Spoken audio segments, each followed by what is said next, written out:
Oh, Come on, it's just a movie, guys. exorcisms are real. Real but rare.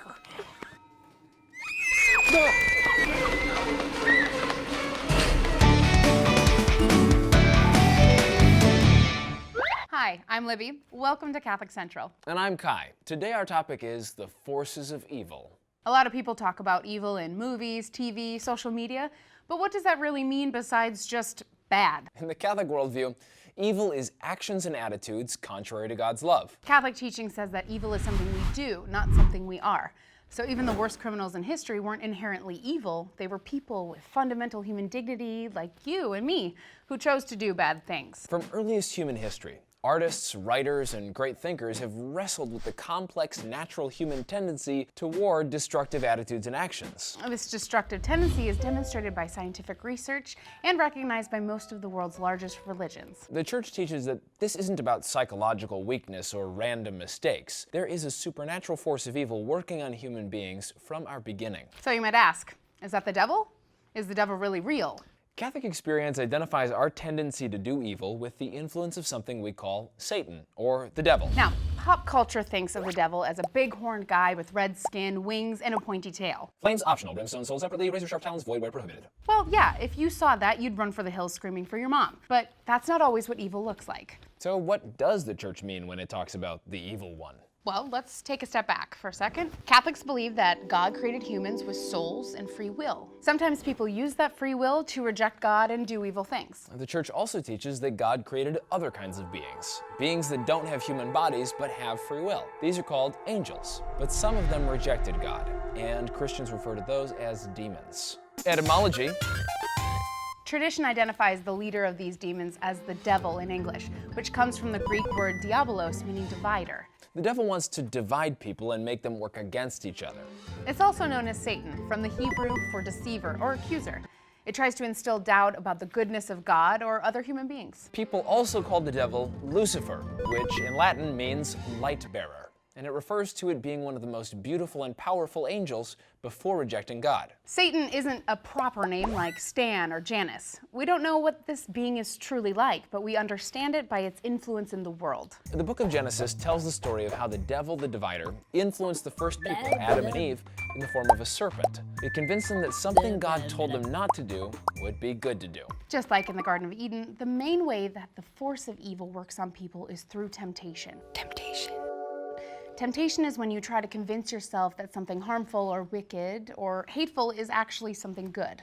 Deep down, you know that watching another episode on Netflix when you should be going to bed isn't the right thing to do, but you convince yourself that it's okay because it'll make you feel good, because it's just one episode and you can sleep when you're dead after all, so... Temptation in itself doesn't make a person bad. Everyone suffers from temptation. Even Jesus did.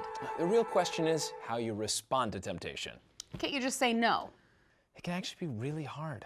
Even the strongest people can't always recognize or resist temptation on their own. But Catholics believe God wants to help in those moments. They call this grace. For Catholics, the force of good and God's love in the world is always there to guide and strengthen. But when most people hear forces of evil, they think about possession.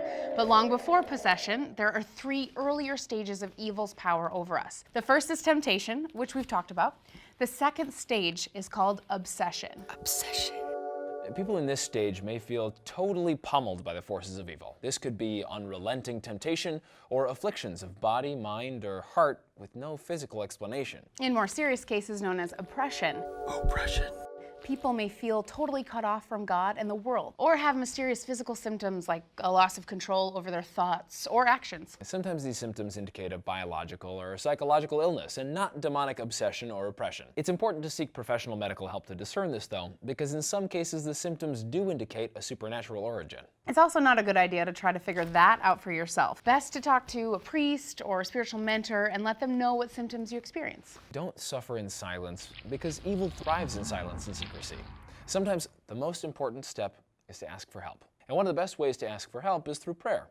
opening yourself to God's love and letting Him bring you peace of mind. For Catholics, there are the sacraments of reconciliation and communion, rituals that bring them closer to God and strengthen their habits of choosing good and rejecting evil. But what about possession? In rare and extreme cases, evil affects someone much more than just temptation, obsession, or oppression. Throughout its history, the Church has documented cases where someone is no longer able to even control their own body. In those cases, when some kind of demon has taken over the body, a specially trained priest can drive it out in the ancient Catholic ritual of exorcism, a specific form of prayer that the Church uses against the power of the devil. But the vast majority of suspected possessions turn out to have a psychological or physical explanation and don't require an exorcism. So, in all likelihood, and I mean like a 99.99% chance, you'll never have to worry about possession and exorcism in your own life. But there are some very real ways that you can fight evil. The most important way to fight evil is to not let yourself become a cause of evil. By developing your own conscience, you can confront social injustice or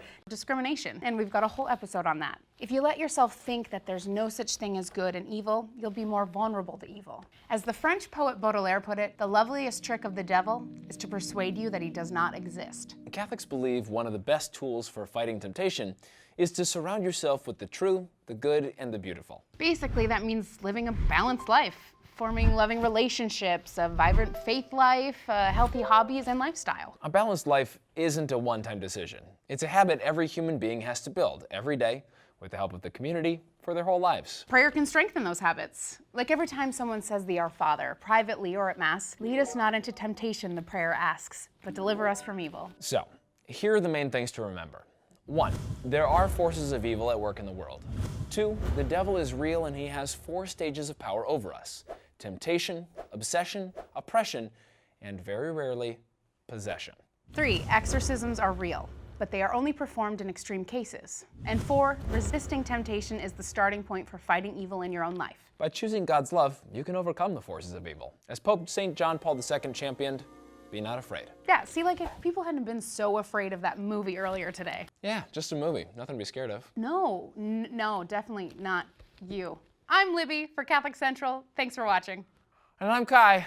See you next time. Boom! Oh, Libby.